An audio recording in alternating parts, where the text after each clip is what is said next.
The Galactic Council had been fighting the Krell swarm for 3 standard cycles. 3 long bloody cycles of retreat and desperation. The insectoid horde swept through the outer rim like a plague, consuming entire star systems, leaving nothing but stripped planets and silence in their wake. Commander Vexthor of the Tyalian fleet watched the tactical display with 4 of his 7 eyes. The other 3 closed in exhausted resignation. Red markers, Krell forces, outnumbered the blue allied markers 5-1. The mathematics of extinction stared back at him. "Sir, the humans have arrived," his communications officer announced, her voice tinged with something Vexthor couldn't quite identify. Hope, curiosity? "The humans," Vexthor repeated, mandibles clicking in what might have been a laugh or a sigh. The newest species to achieve faster-than-light travel. A species that had only discovered they weren't alone in the universe 8 months ago. What could they possibly offer? The human fleet materialized at the edge of the Zerion system. 23 vessels. Vexthor's tactical officer had cataloged over 400 Krell bioships in the sector. It would be a massacre. "They're hailing us, Commander. Put them through." The holographic display flickered to life, revealing a human female in a crisp military uniform. Her facial hair was tied back severely, and her eyes, those strange, forward-facing predator eyes, held an intensity that made Vexthor's primary heart skip a beat. "Commander Vexthor, I'm Admiral Sarah Chen of the United Earth Defense Force. We've reviewed your tactical situation. We're here to help." "Admiral Chen," Vexthor said carefully, "your courage is admirable, but with respect, your fleet is insufficient. We've lost entire armadas to the Krell. You should retreat while you still can." Something flickered across the human's face. Not fear, not even determination. It looked almost like amusement. "Commander, humans have a saying. It's not the size of the dog in the fight, it's the size of the fight in the dog. We didn't come here to run. We came here to teach the Krell what happens when you threaten Earth's allies." Before Vexthor could respond, the Krell made their move. The swarm accelerated, millions of bioships moving with single-minded purpose toward the combined fleet. The human ships didn't retreat. Instead, they did something no species in the Council had ever attempted. They charged forward. "Madness," breathed Vexthor's tactical officer. But as the human vessels entered optimal weapons range, everything changed. The lead human ship, the UES Indomitable, didn't fire conventional plasma weapons or particle beams. Instead, it launched thousands of small projectiles that seemed almost primitive. "What are those?" Vexthor demanded, analyzing.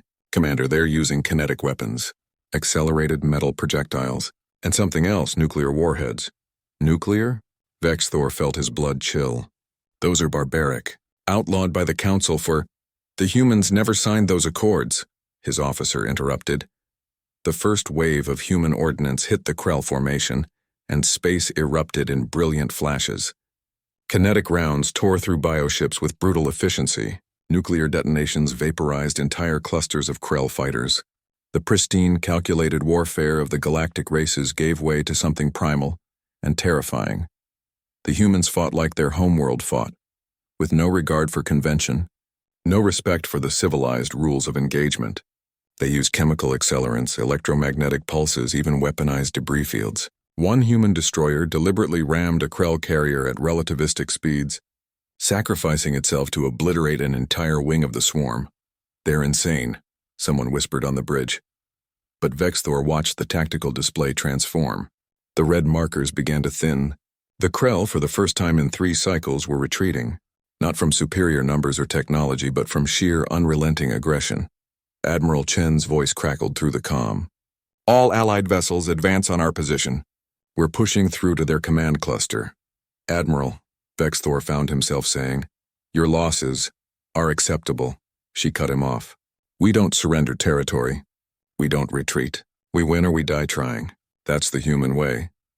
The human fleet carved a path through the Krell swarm like a blade through flesh.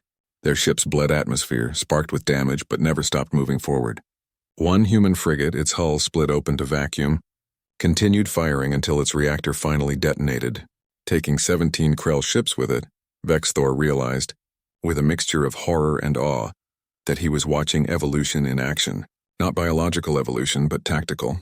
The humans had spent their entire history fighting each other, Thousands of years of warfare, of adapting and innovating in the crucible of conflict. They had brought that entire bloody legacy with them to the stars.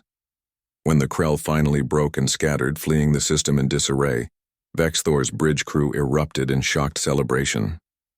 They had been fighting a losing war for 3 cycles. The humans had turned the tide in 3 hours.